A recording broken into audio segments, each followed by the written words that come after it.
Good evening, everyone. As the director of Goethe-Institut Max Müller-Bhavan, Mumbai, I'm having the great pleasure of welcoming everyone present here at our library, as well as our online audiences to Curating Worlds, a conversation between Dr. Bernd Scherer, Ravi Agarwal, and Ranjit Hoskote. Today's talk is part of our series State of Nature, which, as the name suggests, is based on ecology and climate change, and ventures in its current third iteration since 2018 into multidisciplinary culture production and its associated conversations. Today's guest, Dr. Bernd Scherer, has been director of the Haus der Kulturen der Welt, House of World Cultures, HKW, in Berlin since 2006. Ravi Agarwal and Ranjit Hoskote are co-curators of the ongoing programs related to State of Nature, which was inspired in the beginning by HKW's long-term program, the Anthropocene Project.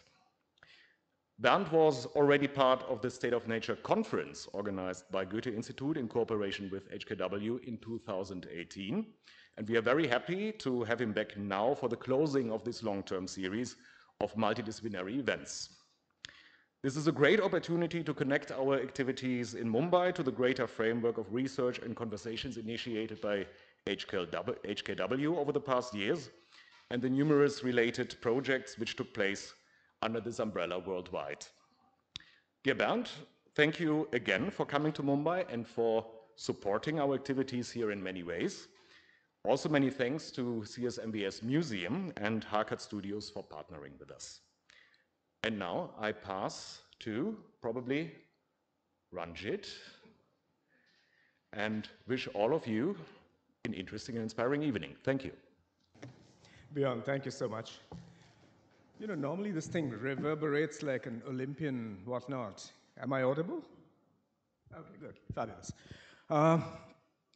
Björn, thank you for your words of welcome, and it's really been an amazing journey to have undertaken State of Nature in this iteration, both the exhibition and the unfolding conversations and the conference. And it's a real pleasure to have you with us, Bernd, for all these reasons, our intersecting journeys, the dialogues over the years, and so much that both at the institutional and the personal level, all of us have exchanged. So this conversation is unscripted and unmoderated, so it's going to be, you know, slightly immoderate. But I'm going to start, Bernd, by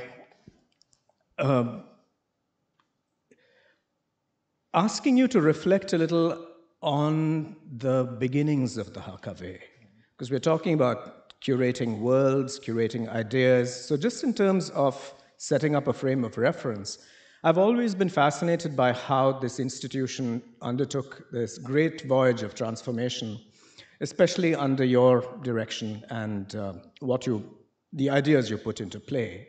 Because I remember a time when, many, many years ago, the wall had barely fallen, you still had an institution called the Museum for Völkerkunde. And this was slowly replaced by the idea of Weltkultur. Now, what might that be? Could you speak to us about how this mandate of the HKW changed from a rather country report-based ethnographic way of being in a sovereign position and thinking about the cultures of the world to everything that now characterizes the institution, the more polyphonic, the more experimental, the more collaborative forms, which don't start with an assumption that culture is static? Well, first of all, thank you, Björn, for the invitation. Also, thank you both for this long-going cooperation between us on many levels, as you said, Ranjit. And I'm very pleased to see the show and the whole project unfolding in the last weeks and months here in Mumbai or Bombay. I'm just shifting between the two names. Which I can see is very much in the spirit of our work too, but reflects, of course, the specific situation in India related to this large issue of the Anthropocene world. I mean, the question you ask, if I'm going to start to narrate will take me 20 minutes at least. So yeah, you may just interrupt me if it becomes too much. Now, from my perspective, there are 3 stages in the development of the HKW.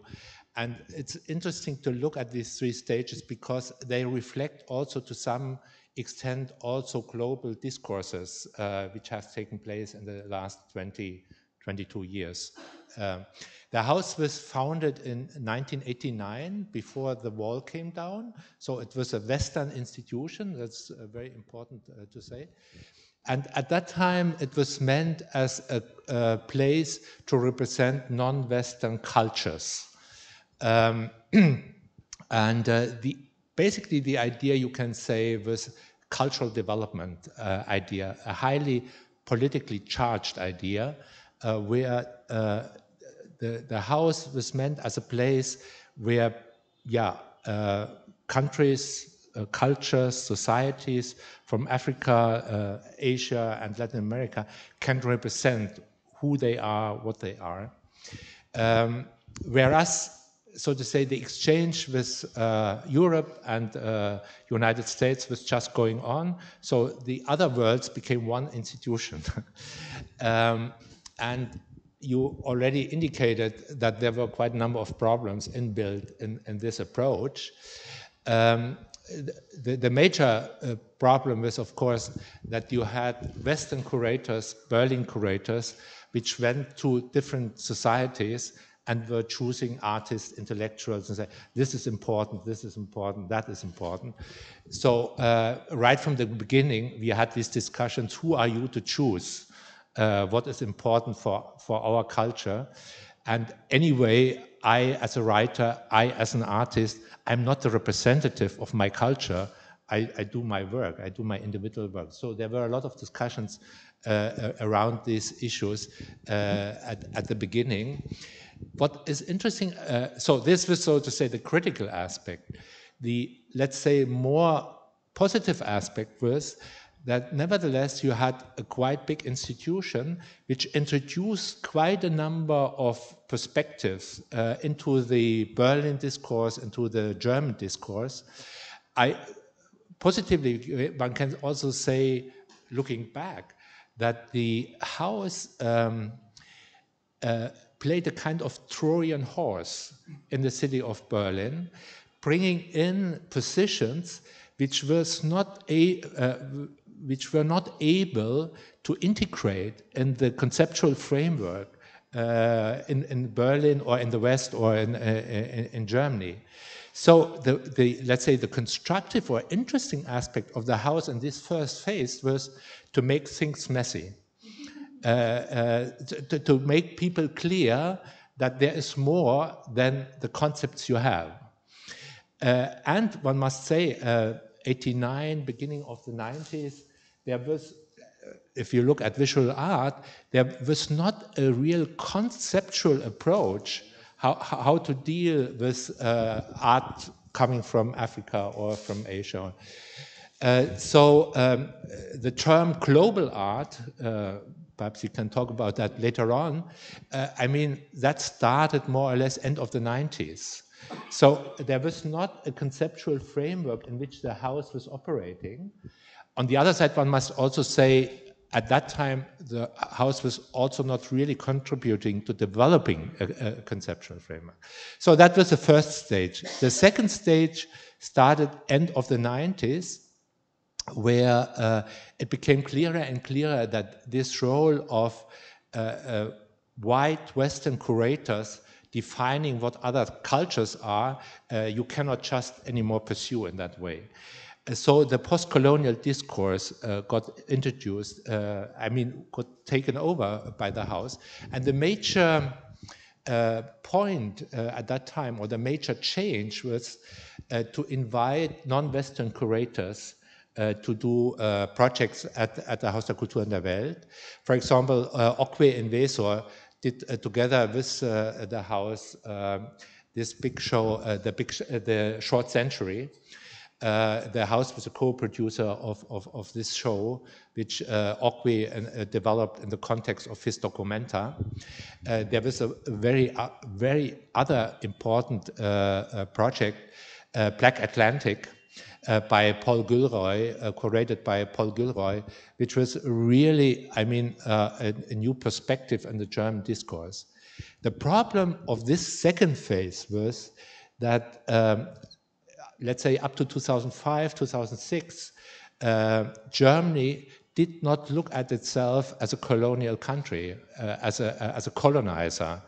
And not only, let's say, the average people didn't do that, but also the intellectuals didn't do that. You did not have really in Germany up to 2005, I would say, a real discourse about the colonial past of the country, neither as a direct colonizer, as Germany has been, of course, but nor in the context of the European colonial enterprise, where Germany played, of course, also a major role. For example, I had a discussion in 2006, 2007 with somebody from the Preußische Kulturbesitz, and he really was arguing, that was a time where the discussion about the Humboldt Forum started. And he was he was a top person in the Preußische Kulturbesitz, and he was still arguing. I mean, the other countries, France, England, they were colonizers, but when we collected, we were just interested in investing into humanity, a broader general humanity conceptual approach. So it was just to create knowledge about other cultures. We were not really involved in a violent colonial enterprise. Huh?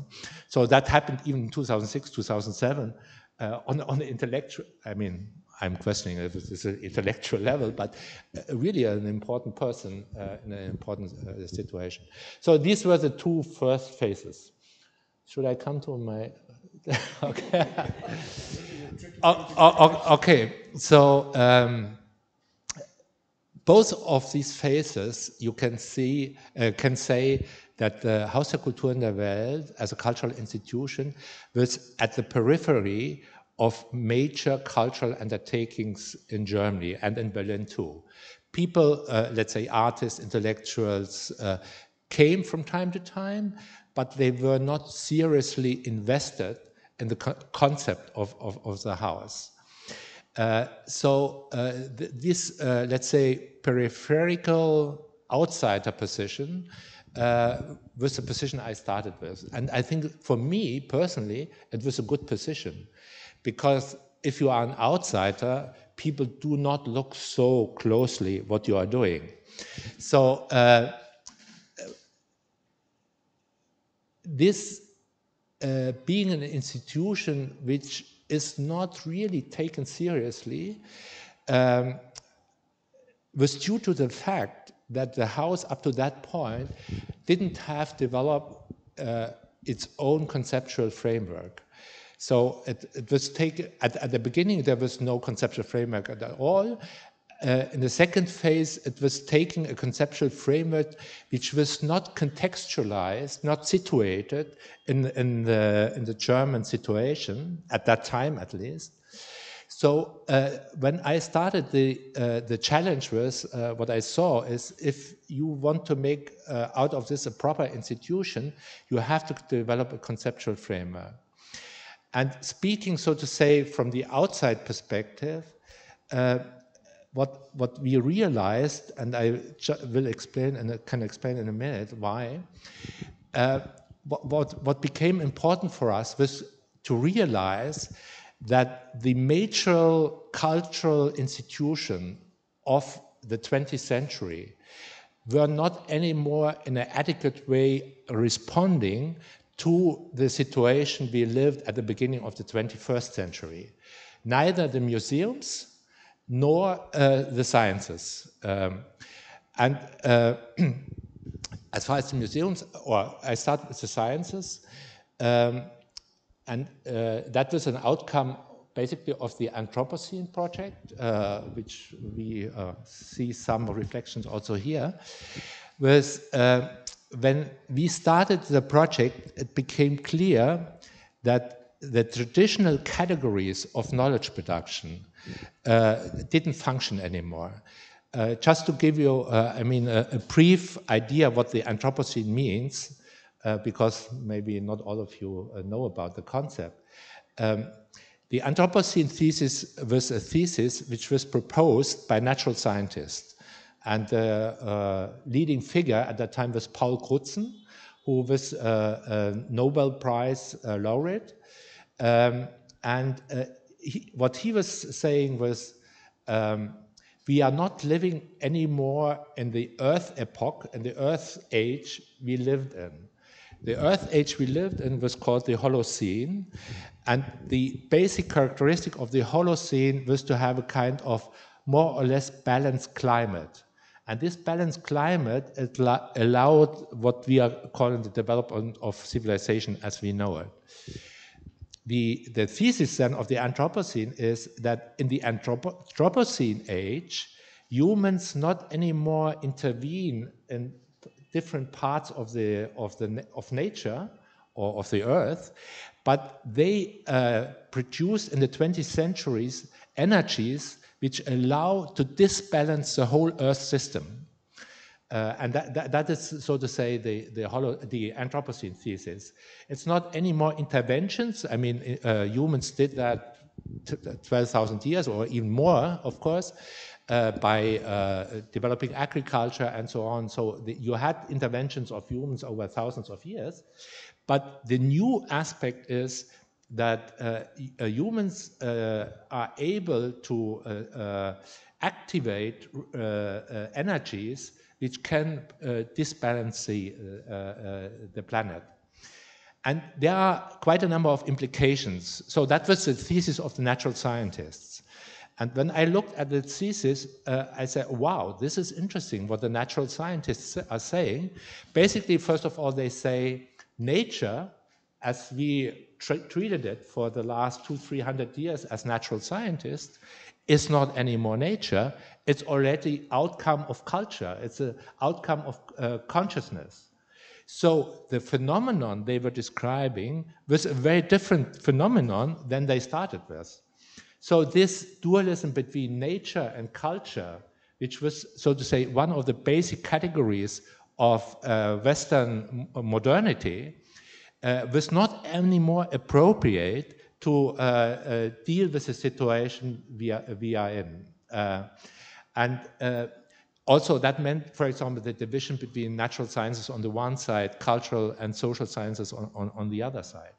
So that's number one. Number two, what is very important in this context is that this accelerated transformation of the planet was created by technologies. So technologies become sort of, and natural science knowledge combined with technologies become the driver for this kind of transformations which were going on. As we know, we have now generations of technologies which last about 10 years. After 10 years, you have a new kind of generation of technologies. So you have a constant way of creating new realities by these technologies, and the sciences, the classical sciences, they develop over decades. So with their kind of instruments and conceptual approach to create knowledge, they are not anymore able to follow the reality constructions they are even part of themselves. So that is the situation we are in, and that means that the classical way of knowledge productions do not function anymore.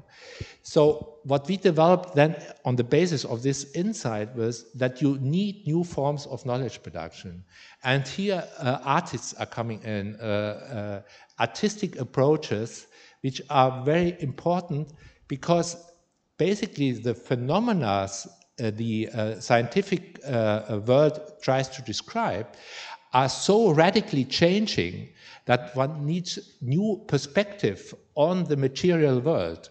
And of course, artists have this kind of bringing in new perspectives, counter perspective to what was conceptualized in the sciences.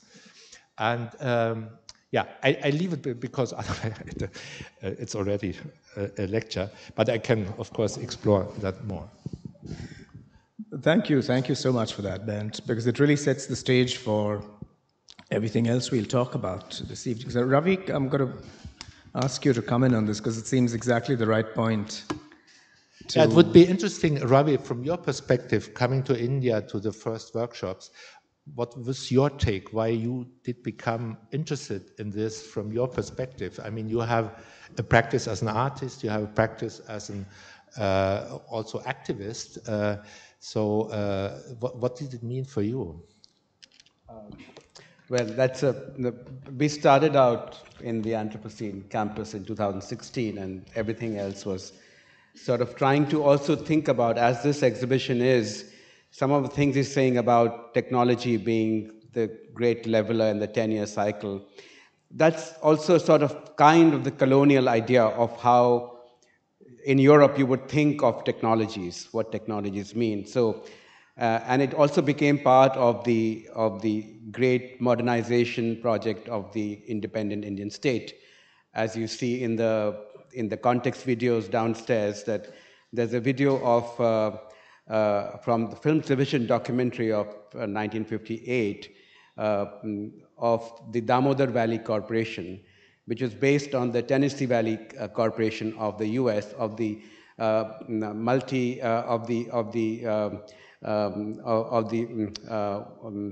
multi-valley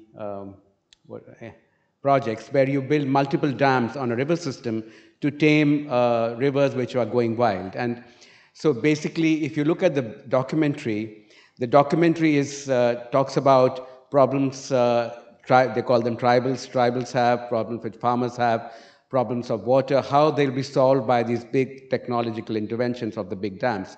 It's a case in point, because this idea of transporting macro technologies as if technology did not exist in different forms and different layers already within communities, that technology was always not a part of how human beings interacted with something else as apparatuses, was completely not thought of. And technology became this one kind of major category in which you control another wild major category called nature. And of course, the roots of both these major categories lie in the same kinds of roots of abstraction of nature, that nature is something out there, it's a problem, it's something you have to fear, you have to get something out of, it's for the benefit of mankind, and hence, this is the way in which you kind of bring it to your own control. So nature became the outside thing, the feared thing, or the abstract thing you enjoyed.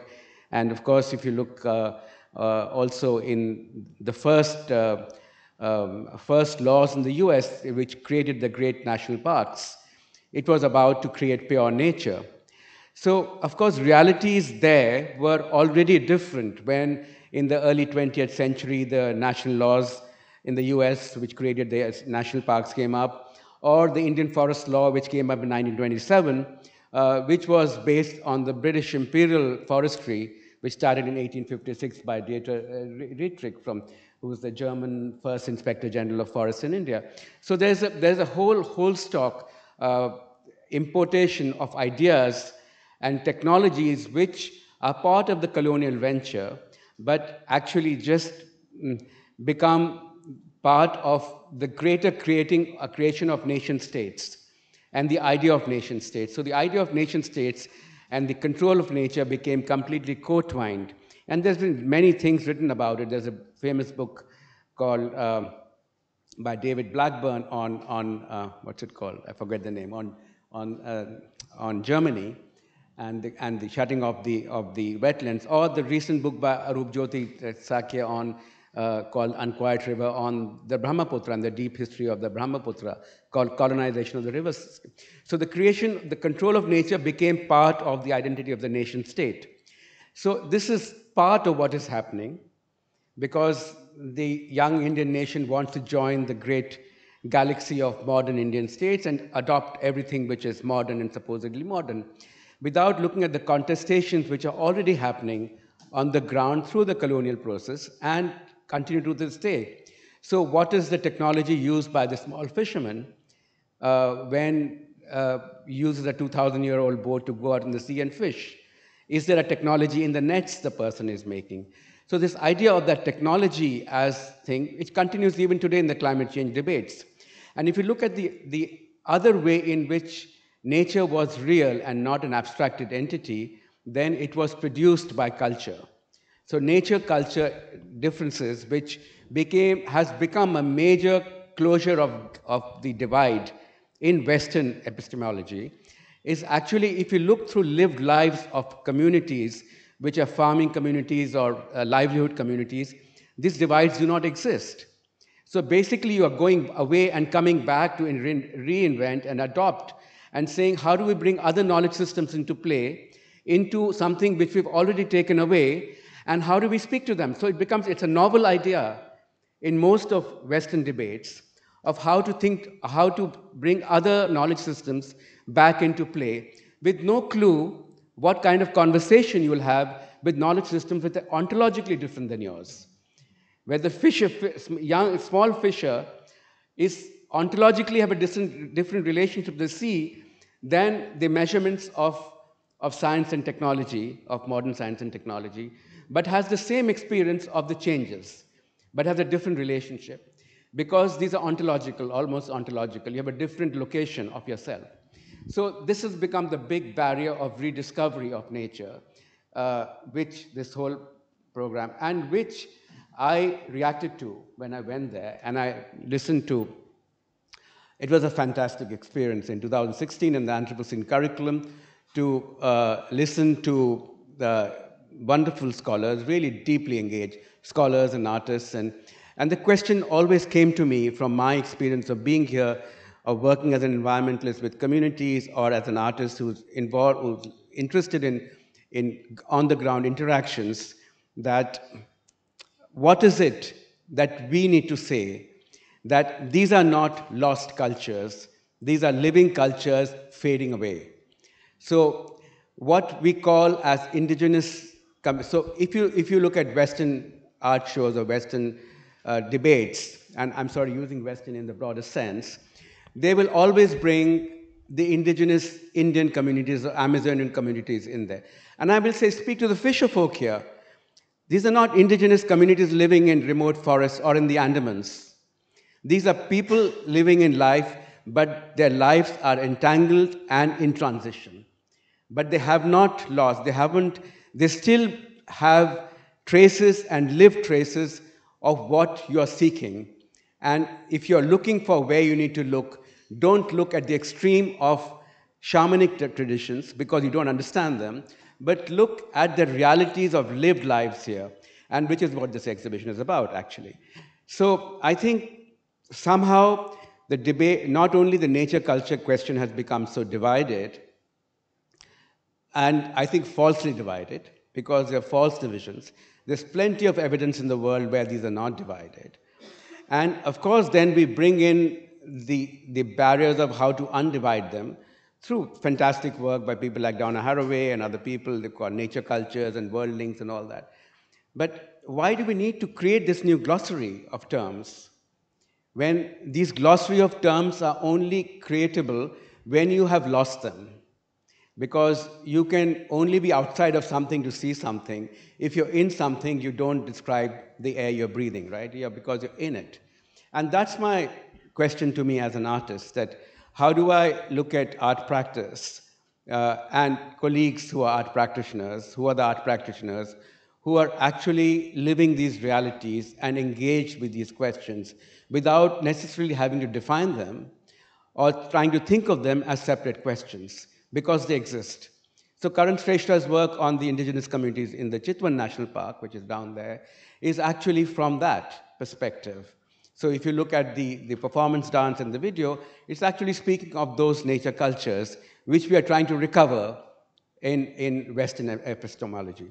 So the show here was actually trying to say, we need to listen to you, but we also have something to say to you. And this is what we have to say to you, that we understand there are problems in tradition as well. So I don't want to glorify communities because it's a very glorified term. We all bring communities. The word community is more used and misused in global discourses around the world in major art shows than anything else. They are very complex places. Firstly, I don't know how easy it is people find to go to communities and be part of them. It's a very, very vexed position to enter a community and to intervene. However, these, to think of these communities, to be able to take any kind of listening from them, there's a lot to learn already. And I'm saying we haven't lost everything, but we need to look differently and say something differently to the world. I've lost my thought in the middle, but this is broadly. Can I continue here, or yeah? No, because you made a very important two major important points for me. The one is when you ask in which way the Haus is developing. What Ravi was just explaining was when the Haus started, it had a kind of representational idea of what culture is and what cultural work is. So you represent another artist with his work. What we are now in a situation, and this is a major change, where I say we had to question the Western frames. We have not just to look in which way the South gets into the Western frame. Because, for example, the idea of global art, for me, is a concept to get the South into a Western frame, basically, where the Western frame, where the Western position realizes it's not anymore forceful enough to deal with all these interesting things going on beyond your own frame. So what you do is you integrate them in the, but you have to challenge the Western frame. And when you challenge the Western frame, you can do that only properly when the communities, other societies get into a real dialogue with you. They are not just represented, but we are discussing not just what certain points, we are discussing at the same time the whole reference frame in which in which we are operating. And I want to give 2-3 major aspects where the Western frame, or Western civilization, so to say, is highly problematic. And one Ravi mentioned already, the idea of abstraction.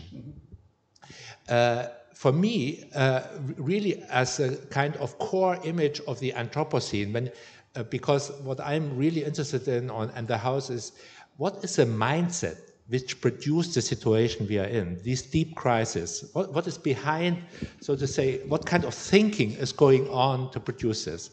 And abstraction is one very important aspect. I mean, as a strategy, abstraction in itself is not bad in itself, but the way it is applied, that makes it problematic. And for me, let's say one paradigmatic situation is the plantation. Exactly. Yeah. In the plantation, you abstract on the one side from nature, from the complexity of a natural environment, and take just one plant. And you position that plant somewhere. And the same you do with human beings. You abstract every feature from them and just concentrate on their workforce. Yeah. So, and then you create this kind of highly artificial, at the beginning quite successful, efficient functioning of the plantation, but which is completely destroying complex environments. And that is happening with Western thinking in the way it was applied. It was a colonization process related to nature as well as to other societies. That is one point. The second point, what I can also say is Western modernity was incredibly good in creating black holes. Incredibly good in creating black holes. And abstraction is already one strategy, because you take away all the complex features and concentrate just on one. The others get all in the background. The second strategy is what one calls unintended side effects. So you create a kind of technology in order to solve a problem, for example, the energy problem. You work with nuclear energy, but you take nuclear waste completely out of the picture. So same with plastics and so on. You can go through quite a number of inventions in the 20th century. So on the cost side, you concentrate only on the profit side. You are not taking into account what are the after effects, what are the costs coming then are. So this kind of strategy to create black holes, which you put in the back front. Same, I think, with big infrastructures. I mean, you mentioned dams, and I mean, or let's take the basic idea of technology in modern times is you push the button and the lights go on. The whole infrastructure, which leads, which is a process between pushing the button and the lights going on, is taken completely out of the picture. So we don't care where the energy is coming from, what are the situation of people where these energies are coming from, and so on. But this is exactly the idea of technology, to do A in order to get to B without considering what is taking place in between. So this is blackening out this. And now all the blacked out is now coming back. This is, that's the way to look at the Anthropocene and the crisis, the global and planetary crisis we are in. We blacked out so many things which are now coming back to us. And we almost cannot control anymore. Before you ask, I want to ask you a question, because you've written extensively about the cultural influences and the cross-cultural influences with work with Ilyas. And so I want you to reflect on this idea, because just as a thought, I think alienation and abstraction are preconditions to extractions, because without alienation and abstractions, you cannot do extractions in the manner in which we're able to do this. It requires a certain numbing of senses to be able to extract something so brutally, because we live in a nature, we live in a state of nature of extractions. Everything is extracted. So it almost becomes a precondition to that. But your turn. Oh my God. No, which I'll also do by way of reflecting on what you've both said. It calls for an ideological legitimacy. You have to justify this way of doing things. And I think where we are today is, as we know, partly the result of certain dominant ideas within the Enlightenment having taken complete precedence over any other kind of empathy or sensitivity. So the idea that humankind is a sovereign species masks the fact that humankind is actually the apex predator. And then you give yourself the right to treat Akhil Bilgrami's phrase, which always resonates for me, the way in which we have transformed nature into natural resources and how we have enforced an extractive and appropriating kind of relationship to the world. This is what has come back to bite us so badly. And what you just said, Bernd, is part of the story. I mean, the plantation is really it's the bootprint of colonialism everywhere. It starts out, whether it's Ireland, parts of North America, the Caribbean, here. And it actually, those two things, the approach to nature is something that needs to be productive and profitable. And with it, the idea that the people who actually inhabit the forests are to be reduced to a labor force. That is the foundational moment of Indian forestry. And people don't seem to notice that Dietrich Brandes, who's revered here as the father of Indian forestry, came to us from Burma. And his operations there were exactly this.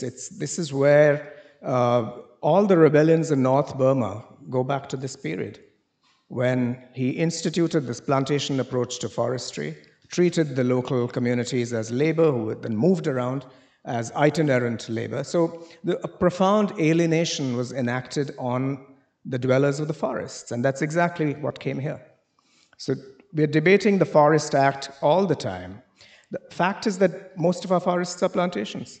And those parts of the environment, of the natural world that actually sustain ecological cycles of regeneration, they're not even legitimately, they're not part of the Forest Act. They're not covered. Wetlands, for instance, these are all seen as a waste of precious land, which you should immediately hand over to real estate developers or infrastructure. So this is the situation we're in. But how do we relearn that is the question. To this, I would maybe think about two things. One is, or three things. One is, how do we deal with this profound state of disenchantment? Because even whilst we are extracting and appropriating nature in this way and distorting it, it's not as if this produces any form of joy. To put it in very simple and possibly Bhutanese terms, where's the happiness, right? And all of this very Antipodean model that you talked about, Bernd, pushing things away, if you didn't like dissenters, you could send them to Australia. All kinds of things happened. You could just send them to the other end of the world. So these are all colonial reflexes. But in this kind of heavily interrelated and interconnected world, you have to assume a certain ethical responsibility. And this brings me to the next step of this. How is that to be translated into policy? So that would be one set of questions. How does this recognition of this disenchantment and unproductive approach, how do we bring that into policy? Because the usual explanation there is that at the scale we're at, these processes are irreversible. I was just thinking about, I was reading something, for instance, on how most of Karnataka's coastline is now protected by seawalls because the coast is eroding, because streams and rivers have been dammed, and you've built barrages across them, with the result that silt doesn't come to the coast isn't sustained, it's falling to pieces, and sea levels are rising. But this cannot be reversed because meanwhile, promises have been made to communities inland that they will have water, that they will have possibilities of irrigation. So many of these problems that we recognize as very serious issues for the planet have also to be resolved politically at this kind of micro level. So this is something I would flag here. I mean, the translation into policy.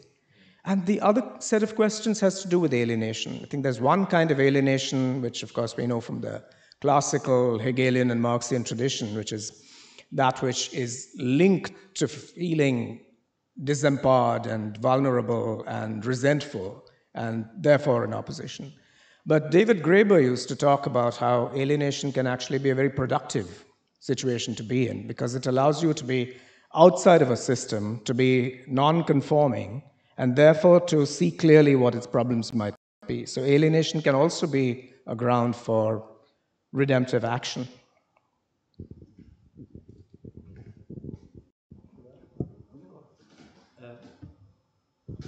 First of all, before going to the political question, which is of course quite demanding in the situation we are in, two points.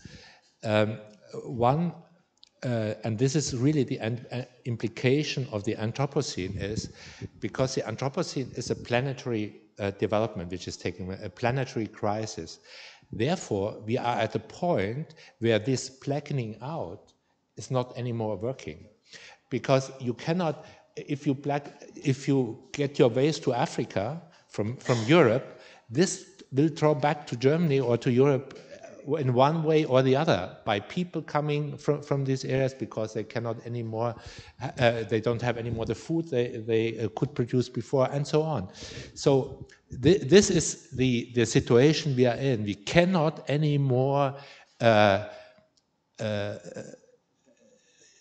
give or export our problems to the other side where we are not looking at that moment. This is really one very important aspect of the situation we are in.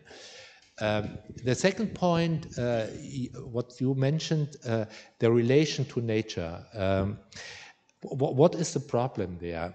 And Ravi also talked about that, is I think we really, Western thinking cutted the relationship to nature, posing ideas on nature and not being receptive to. They are in a relationship between humans as well as between humans and nature. There are always two aspects. The one is the active aspect. I act on you, and you are to some extent the object of this action, but I'm also receptive to you. So what we developed in Western thinking is to cut out the receptive aspect, because having the power to create, let's say, a golf course in the desert, why should I be receptive to the sand over there? I just put the golf course over there. But this is the mindset, so to say, of Western modernity thinking. You, as a human being, are completely autonomous, and you create the reality you want to create. So when you speak about new policies, I think education plays a major role. I mean, this is one layer, it's not the only one. Education plays a major role, and what you see in our schools, normally, that, for example, the art side, the arts are excluded. I mean, don't play a major role. They are at the side. It's a nice and entertaining activity for the kids, but and of course the arts are the possibility to develop this kind of a sensorial, receptive attitude towards the other side. Be it nature, be it people. I think this is a very important aspect that Western thinking just concentrated of governing nature, of being the master, and not being receptive to what is happening. And there, I think education plays a major role. The second point you touched also to some, and both of you touched, I think we are at the moment discussing in Germany to change, so to say, the economy from basically a fossil-driven economy to a more ecological economy. And when you see only in this small country how much money you have to invest in getting these changes done, you can see we created a world where the infrastructures of energy production, energy use are so massive that you need incredible investments to change that. And there, I think what we have to introduce in a new way is this kind of thinking of smaller units, working in smaller units, where people are also responsible for what they are doing, and the effects of what they are doing are effects on them and not on people in other parts of the world. And I think to develop these kind of micro social and political environments is of utmost importance. And that does not mean to neglect technological development. I think when you look at the development of the internet in the 90s, the idea of the internet in the 90s was to democratize a worldwide, so to say, knowledge. Yeah, but what happened then in the first decade of the 21st century was these kind of platforms which were concentrating power on this kind of global knowledge production. And using the internet, for example, as a means of communication between these micro units is, I think, a very interesting technology where technology could meet social political interests of developing kind of new world models.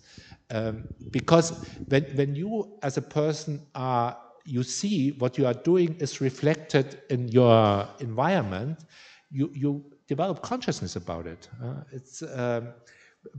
if you are completely detached from this process, then, so to say, major companies are telling you what is happening to your land, why should you be involved? I mean, so this kind of, I think we need kind of different kind of units of social and political engagement, which at the same time have a global perspective. I mean, they have a local perspective, but also a global one.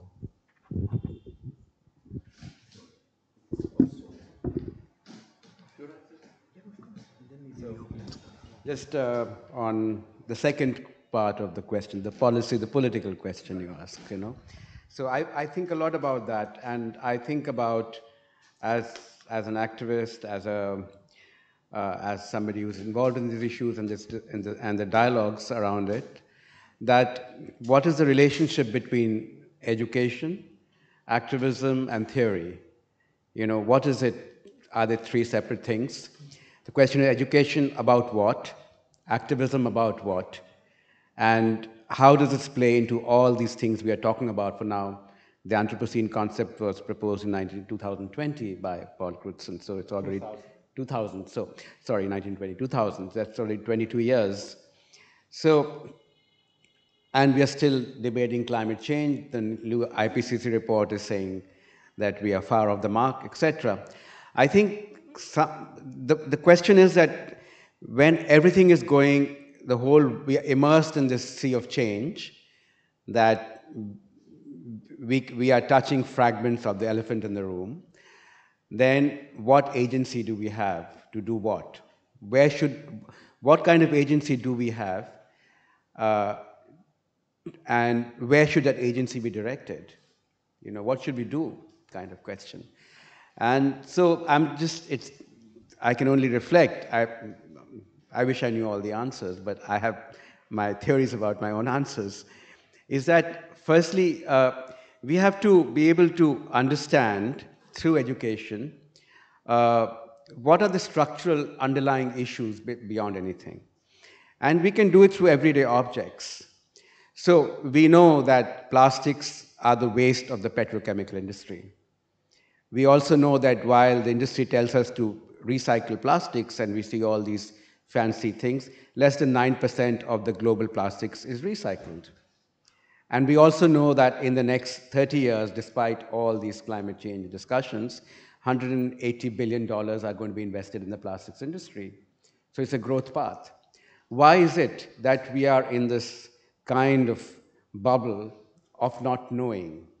So I think we need to be able to articulate clearly what is it that we want to understand better, and where should our activism be directed. And understanding these issues is some places where our activism needs to be directed, because we certainly need to act, right? And if you look at, for example, the climate change discussions, and of course, every time I come to Mumbai, I am appalled at the coastal road, because at one end is this IPCC report, and we know that simulations are showing that the next 50 years, Mumbai will be many feet ingressed with water, and we are doing real estate on the coast. So somehow it's like the political, the social, and the theory and the modeling is in two different worlds. And the best discussions, and I'm sorry I'm not from here, so I don't want to offend anybody, but the discussions I've seen when I read, is that people are worried about the view because of the coastal road. I've not heard any discussion on climate change. I've not heard any discussion on coastal road and sea level rise. And I'm completely at a loss to know why I have not heard that. And I think that's part of the problem. That what is it that we don't know, that because certainly when we vote in elections, we know what we are voting for, right? We know what we want. How come this is not part of our consciousness of what is our existentialist crisis? That you may have no water in the next 50 years, that one of the biggest shelves in eastern Antarctica broke off last week, which they said will not break off. So we know all this, and this is not just sheer modeling, we know it, right? I know from my fisher's work in my friend, the fishermen in Tamil Nadu, that they can tell you how much the sea is coming in. The thing is, I asked myself, why is climate change always communicated to them? We have to tell the fishers, hey, climate change is coming. But they'll tell you it's coming because we never asked them it's coming. They won't tell you in so many degrees of carbon and so many tons of whatever, but they'll tell you the sea came in more this year than it did last year, and they can see it. I've talked to fishermen in Havana, they say the same thing. So it's not like people on the coast don't know, but somehow we have to tell them. And this is the problem of how we create knowledge and who our partners are in creating knowledge. Is science, the modeling of science and climate change, only to be done by IPCC and the experts we have? And this is the expert problem of the normative science. Who are our partners in creating knowledge? We are not listening to people, communities who are actually at the forefront of this. And we're not listening to, for example, I'm saying this because I recently edited a book called Weather Report on Climate Change, where we were talking to people who work in landscapes. So how does a forestry elephant person, what change does a person, researchers see over the last 20 years in what is happening in the forest, how elephants are moving? And that is part of climate change data, right? But nobody asks them, because we only ask the glaciologists or the meteorologists. And there's a problem in that. And when Amitav Ghosh says, where is the fictional writing on the great crisis? I say, where is the conversation on the ground to create that fictional writing? Where is the conversation where we are telling communities who are facing this that you need to know this, and it's not part of our lives? So this big gap is also the problem of science. Not a problem of science communication only. It's the way science has become this expert knowledge, which only some people can tell you what's going wrong with you. It's become like the doctor in the room, that only the doctor can tell you what's wrong with your body. You have no agency to say what's wrong with your own body. And this is a deep, deep problem in our epistemological and disciplinary practices. So I think to reverse that, to make it a political issue of how people vote, because people don't ask scientists when they vote. People see their own communities and they vote, right? Now they're asking water. 10 years back, they were not even voting on water because they're getting no water. So it's what, how do you change? So that's where education has to be. That this plastic bottle is actually a waste of the petrochemical industry. They don't know where to put it, so they made plastics. It's like the mercury problem. How did mercury become the thing we use in our thermometers 300 years back? And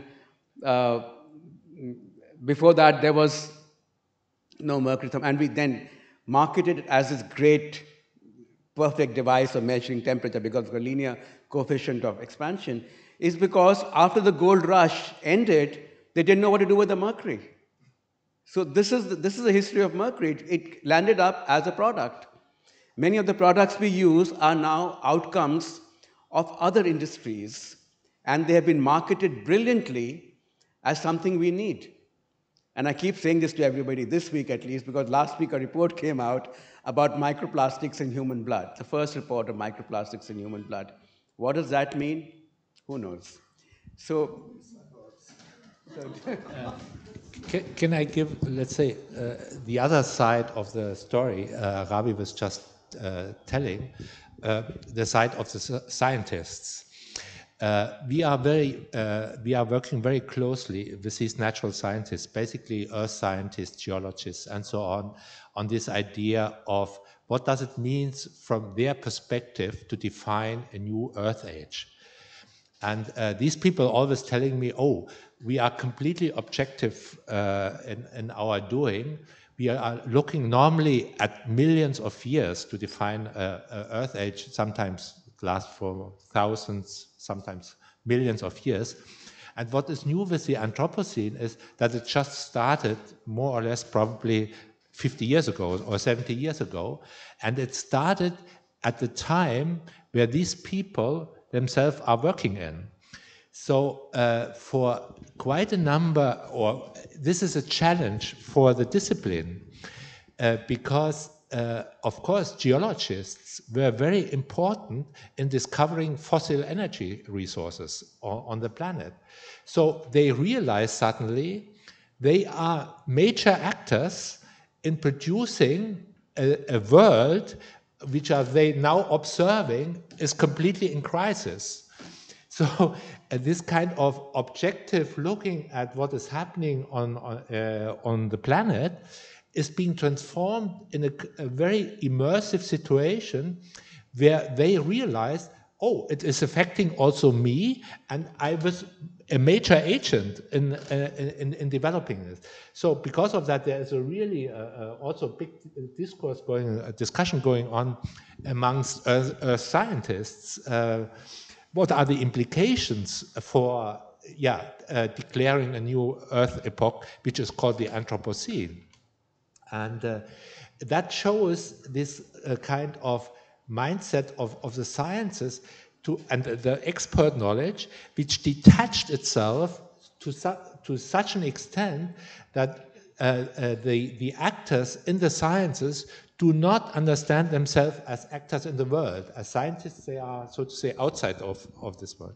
It's a real, and I think here we have really also to change the perspective of the scientists. Because, of course, the Haus is now known that it is working on the interface between art, science, and society.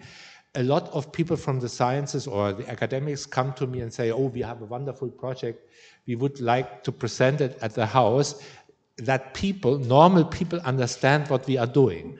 So they look at us as an institution which translates what they are doing into the public realm.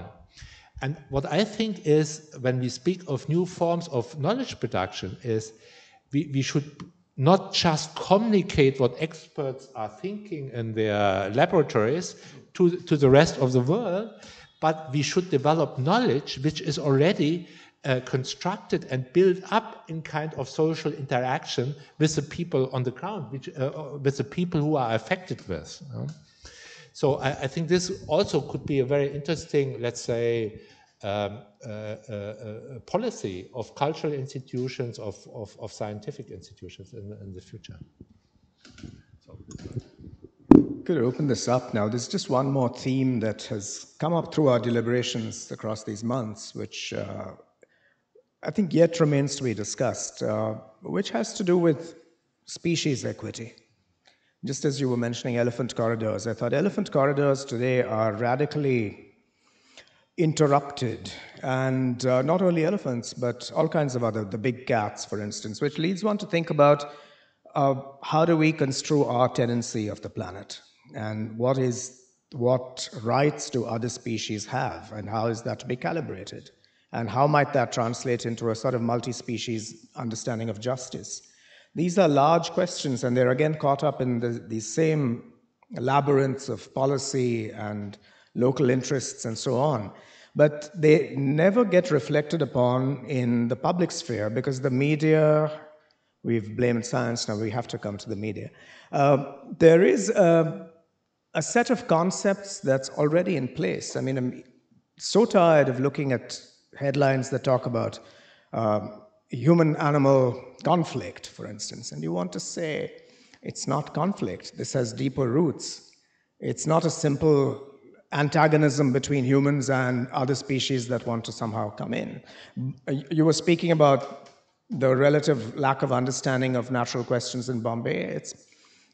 It's probably the one city in the world that has such a huge national park within its borders, and yet this is the only trope we have for it. Leopards walking around buildings and apartment blocks and how terrible that is and so on and so forth. So how are those relationships between species to be construed? How is that to be set off against human expansionism?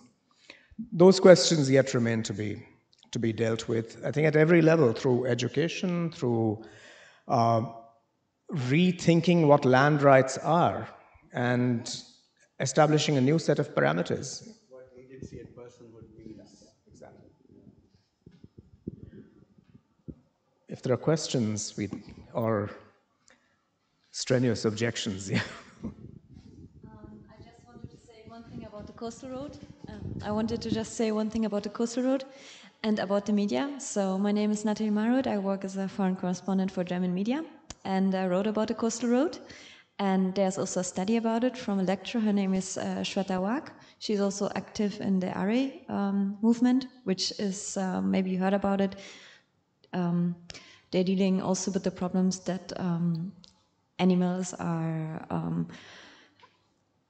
they're dealing about the problems when the city of Mumbai wanted to construct their very big metro park. So nevertheless, I wanted to say, of course, there are these headlines with conflicts, but there are also very good reports, and there are also my colleagues and myself, we are going out, we're talking with the people, and sometimes there's a big disconnection.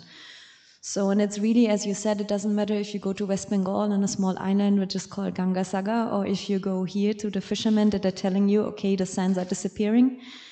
And I see that there are quite a few of people who are aware, but maybe it's not reaching the big headlines. But I mean, this is more the problem that we are very news-driven.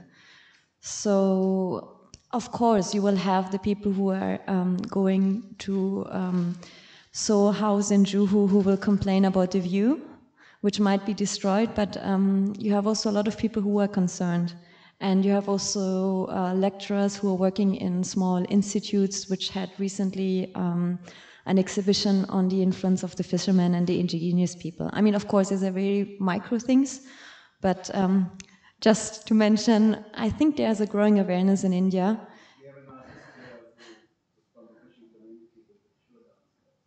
Yes, but I mean, yeah.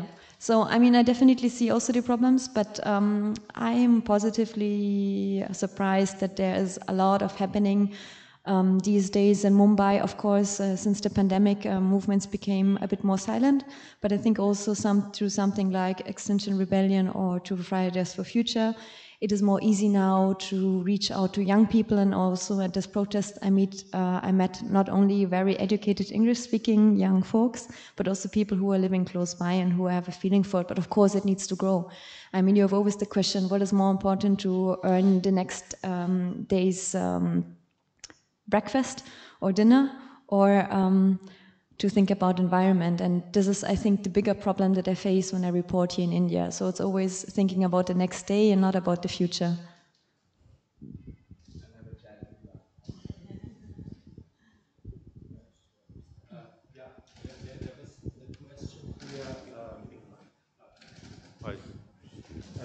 In the context of the Anthropocene, how should natural scientists practice be carried out? In your opinion, how would it be possible to break the great disciplinary divide?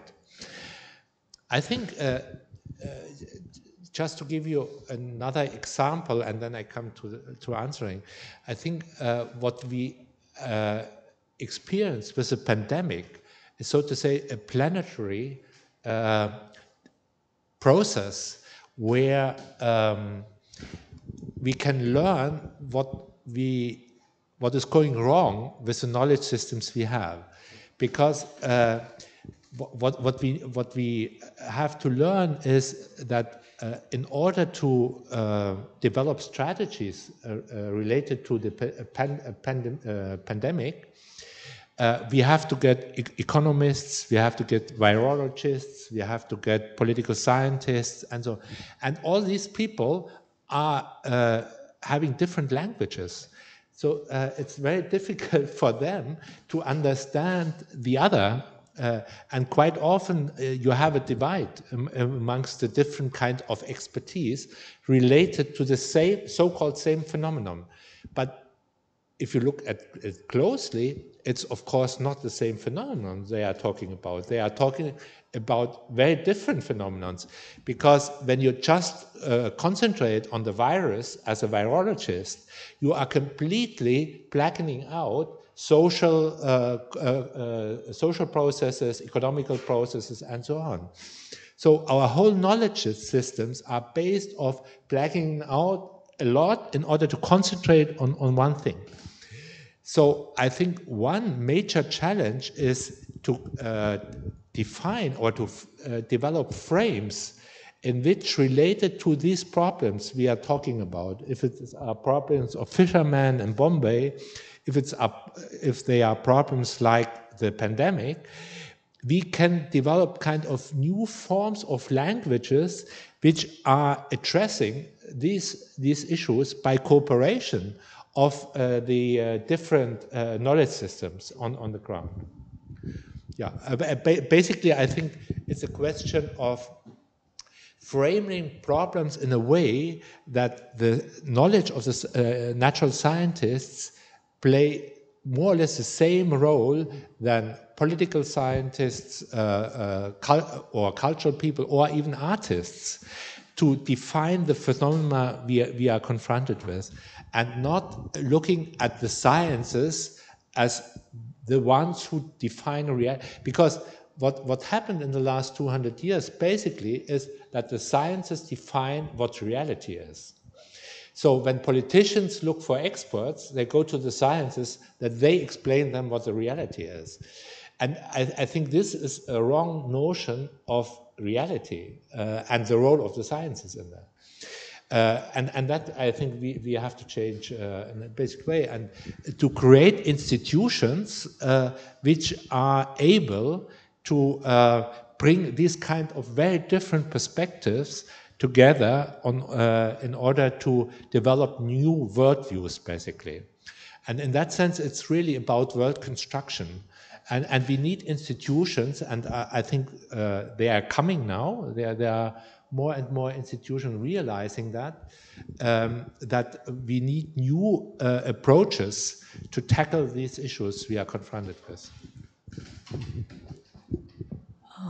Ranjit, may I?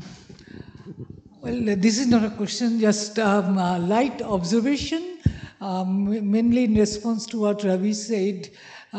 This whole attitude towards solving the problem infrastructurally. If one kind of infrastructural intervention has created some problem, you just inject another kind of infrastructural intervention. So a light example about contemporary Germany, this is the state called North Rhine and Westphalia, NRW, which was very rich in mineral. So naturally there was jungle in 19th century, as you know, and because there was mineral, so there will be mines, so there will be investment, there will be capitalism, so the jungle has to be destroyed, and industry has to come. The mighty German industries base of that. Basically, greenery has been destroyed. Then the industry's time was over by the end of 20th century, so the plantation forestry has to be brought back to bring the greenery back into the landscape. Now the thing is, so if you go by the highway, because that is the area also the first Autobahn in Hitler's time came up, so it's basically a huge network of Autobahns, highways. So there are bridges, foot over bridge, because these are huge highways, so you cannot cross them, so they are foot over bridge. But if you have created a plantation forestry, then you must have put in some wildlife also, wild animals. So they also need to cross the road. So there has to be a footbridge for them also. How will they go to the other side of the forest? Now, will human beings and planted wild animals, will they cross by the same bridge? No, that's not possible. So there are some bridges which are specifically marked for the wild animals to cross from one side of the forest to the other side of the forest. How will the wild animals know that this is the bridge for them and not the other one? The other one is for the two-legged animals.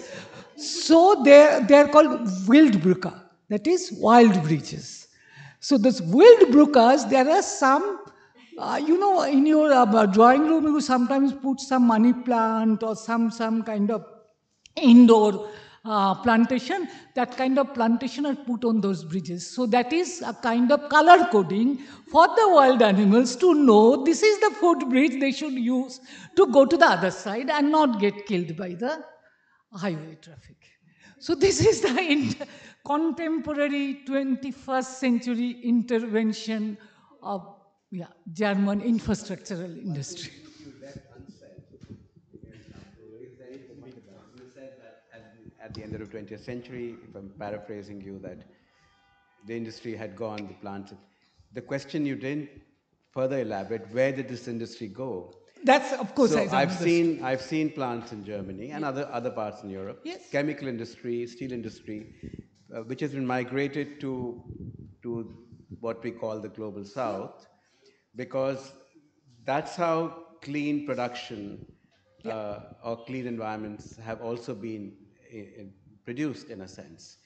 So it's not that you're not sourcing, the supply chain issue become such an important issue in the COVID certainly. and in the Ukraine war, is because supply chains have been distant. So there are two supply chains which are going on. One is supply chain of minerals.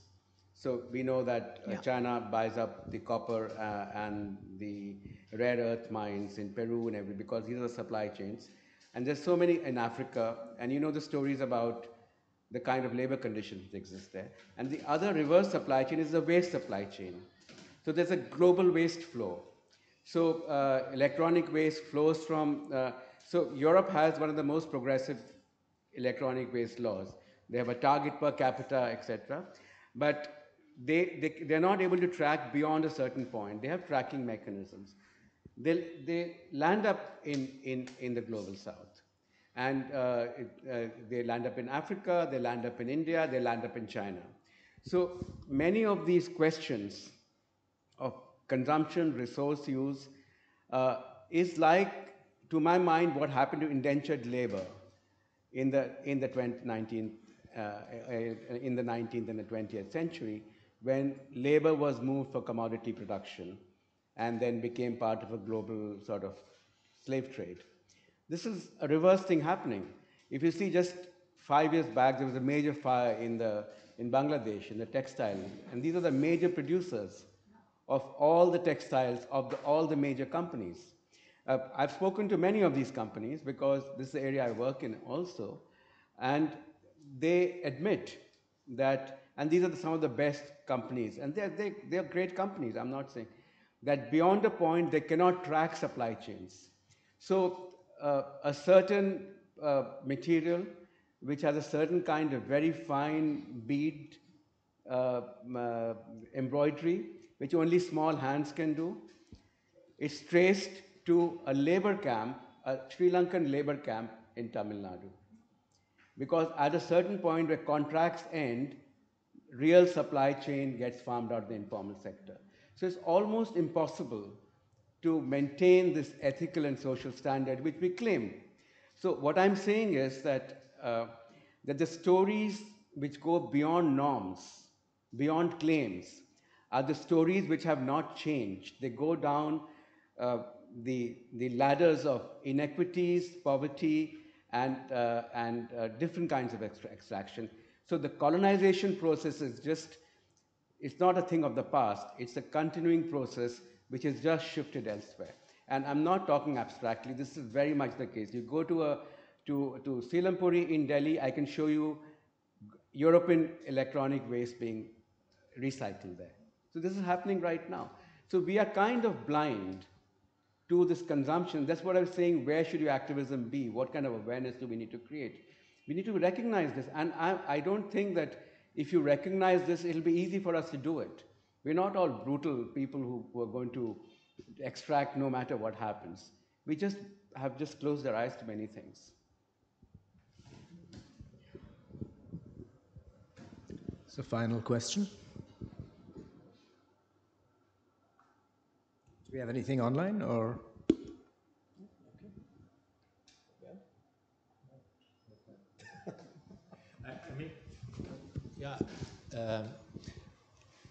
I just want to relate our discourse to the situation at the moment which we face with the Ukrainian war. I just read today in one of the major papers in Germany, and you can read it more or less again and again, is that the economical transformation processes we have at the moment a Social Democratic Green Party and a Liberal Party in power. And with the Green Party, there came also the hope that there are major ecological transformations going on.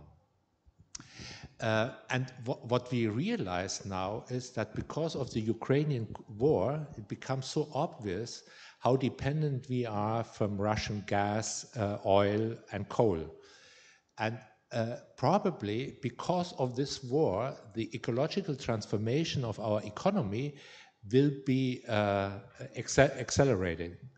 So I think to some extent, this image that you need a war to really accelerate a process which is needed in society, because normally it's not, I mean, it's not affecting the people on the ground in their daily life, that you need a war really to bring up or to at least accelerate a major transformation process, gives you an idea about the situation we are in. I think this is, what one should have in mind. It's a sobering thought that the situation is so extreme that only an extreme scenario can provoke a response. Yeah. But thank you so much, Bernd, for this conversation, and thank you all for being here on site and online. And tomorrow is the closing session of our series. Of the series of talks we've had. It's Neha Sinha, the conservation biologist. So I hope you'll come back in person or online, 6:30 p.m. tomorrow. Yeah. Thank you.